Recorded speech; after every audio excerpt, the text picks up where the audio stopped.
During the last 2 weeks I've been playing around with the new CapCut Pad, the new tablet version of CapCut. And the more I use it, the more impressed I get.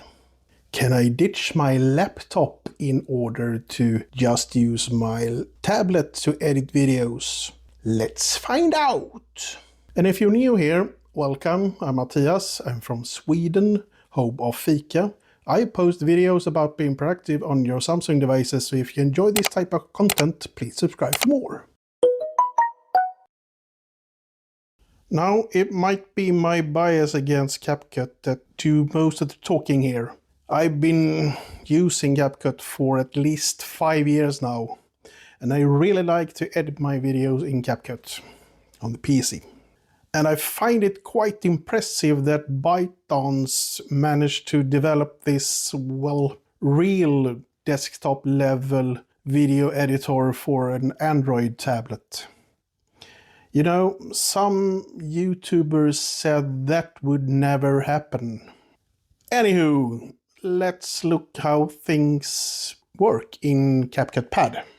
You know, just to see if I can ditch my laptop for video editing. This is how it looks when you open the app for the first time, except for my own projects, of course. Now, what I would do first is to log on or at least create a CapCut account. With this, you get some benefits if you want to, for instance, use your PC or phone to edit videos as well. To create a new project, well, just press this big blue button that says Create New Project. The default name is month and day, but if you want to change the name, just press Modify down here on the right side and, well, enter a new name. Next, you need to import your footage. This is where I found one of the small cons with CapCut Pad. On the PC version, you can import a whole folder with footage. In CapCut Pad, you need to manually create a folder and you can import footage through that folder. It's doable and it works, but it's easier on the PC version. I personally like to have at least 2 or sometimes 3 folders. One named A roll, one named B roll, and sometimes even an Alltid folder. As you can see, you don't need a keyboard and mouse in order to play around in CapCut Pad. Even though I would recommend that you, well, use a keyboard and mouse. But if you don't have a keyboard and a mouse, then I recommend that you use a pen of some sort. And hint, a pen called the S Pen is included in every Samsung Galaxy Tab S. When I edit one of my fantastic videos, I start with the A roll and I cut out all the less bad parts. But before I cut, I check the sound, the volume, for instance. And depending on what microphone I've used, I let the volume be or I lower it. And since all the Pro feature is, for the moment, free in CapCut Pad, I can also use the normalize sound and enhance voice. If you want to use the same features in CapCut PC, you need a Pro account. If I use a mouse and a keyboard, I navigate on the timeline using the arrow keys left and right. And then when I need to cut something, I press first the S key and then I navigate mostly to the right again, and then I press Q or W, depending if I want to delete left or right of the playhead. I think in some video editors this is called ripple delete. Or perhaps that's what it's called in every video editor out there. I don't know. I'm no video editor. Now, back to the CapCut BIOS part again. Just the fact that you don't have to click on the footage in order to cut it saves a ton of time. Just navigate left or right and cut away. I love it.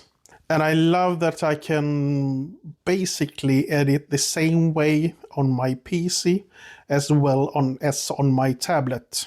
Also something that saves a ton of time. When I'm done cutting, I usually add my like and subscribe thing and the Samsung Dude intro and the dancing outro. That in one layer, layer 2. My B-roll is added in layer 3. This because I can then cut off the sound of the entire layer. Also a time saver. Next I add text if needed. And unfortunately you can't add your own fonts in CapCut Pad. I think you can do it in the mobile version of CapCut. But if you Google, you can probably find some very similar fonts.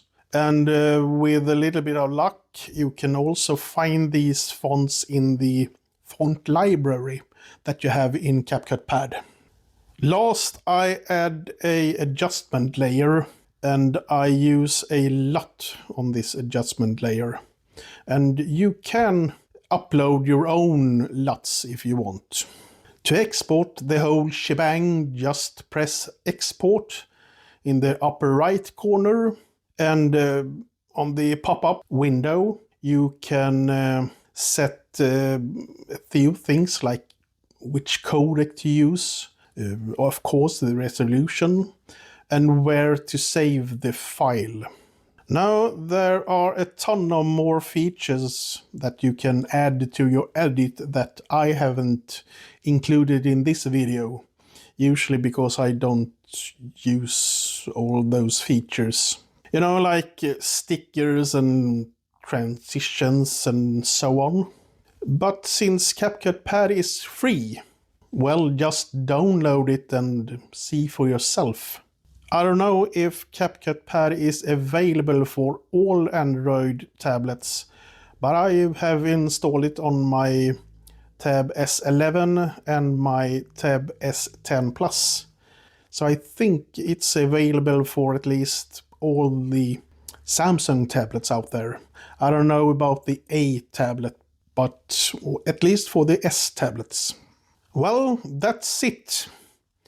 And to answer my own question, if I can ditch my PC and just edit my videos on my tablet, the answer is yes, I can, but I won't. By the way, if you're still watching, please comment with which country you're coming from. It's always fun to see where the viewers are from. Until next time, thanks for watching. Please like and subscribe if you haven't already, and have a lovely day. Bye!